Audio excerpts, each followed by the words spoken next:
assunto de hoje é sobre o ministério feminino, um assunto polêmico que rende bastante discussão no meio evangélico.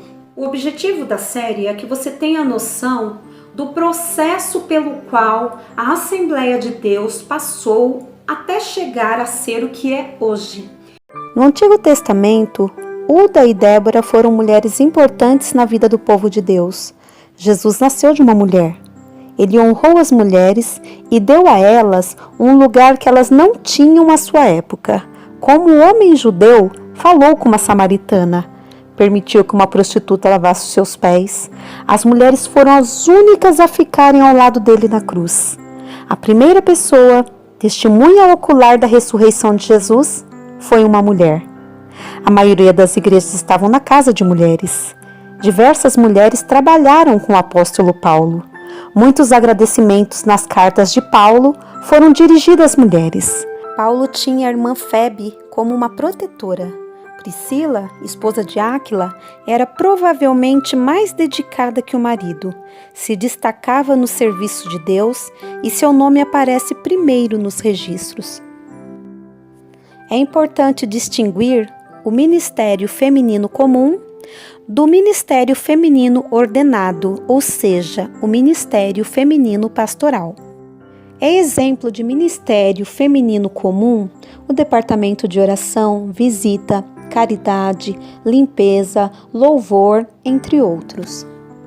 O ministério pastoral feminino é constantemente debatido no meio evangélico, independente da denominação. Por isso, farei algumas considerações sobre o que a Bíblia diz sobre a atuação da mulher e sobre interpretações teológicas sobre tais passagens bíblicas.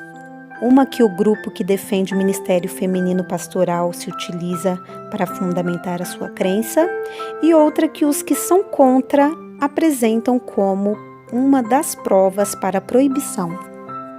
Primeira carta de Paulo aos Coríntios, capítulo 14, versículos 34 e 35. Permaneçam as mulheres em silêncio nas igrejas, pois não lhe é permitido falar. Antes, permaneçam em submissão, como diz a lei. Se quiserem aprender alguma coisa, que perguntem a seus maridos em casa, pois é vergonhoso uma mulher falar na igreja. Os teólogos acreditam que o apóstolo Paulo quis dizer que a mulher até poderia falar e profetizar na igreja.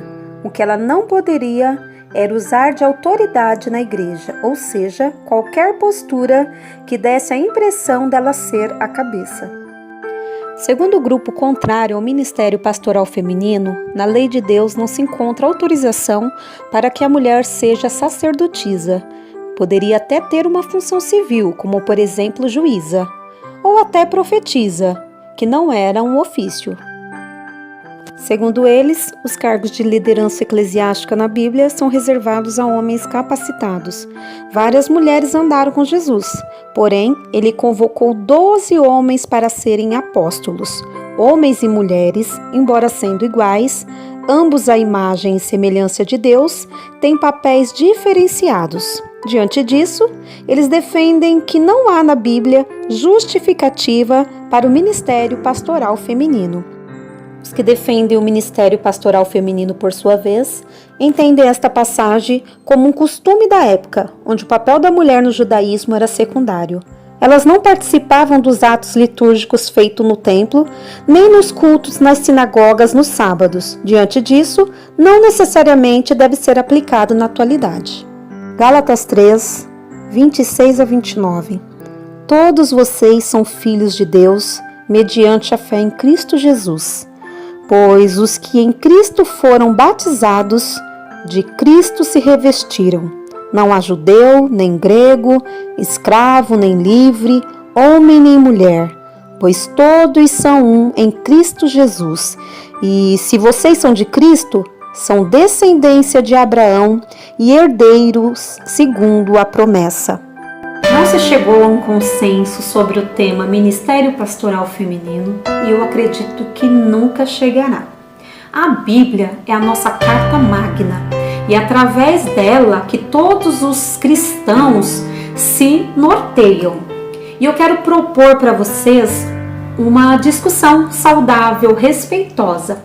Eu gostaria que vocês deixassem aqui nos comentários o seu posicionamento, o posicionamento de vocês frente ao ministério feminino. Você concorda? Você não concorda com o embasamento bíblico, claro. E por que você não concorda? Você pode se utilizar dos textos, das passagens bíblicas que eu utilizei ou outras mais, tá? Porque nada podemos contra a verdade, senão pela verdade. 2 Coríntios 13:8. Se inscreva, curta e compartilhe. Análise histórica e crítica sobre o pentecostalismo universal.